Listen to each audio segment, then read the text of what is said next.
जाल चले अंदर में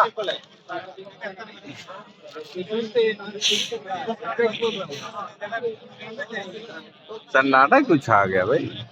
हर रोली तोड़ का टाइम हो रहा है, तोड़ के टाइम पे सन्नाटा नहीं हुआ।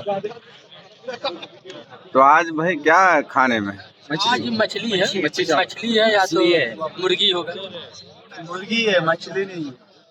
या तो होगा मुर्गा होगा। ऐसे करता है ना तो बस बाबा खत्म होते हैं देखे किसान भाई को बात कैसे नहीं है। काटा।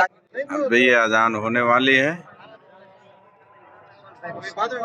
खोलिए भाई आप लोग रोजा।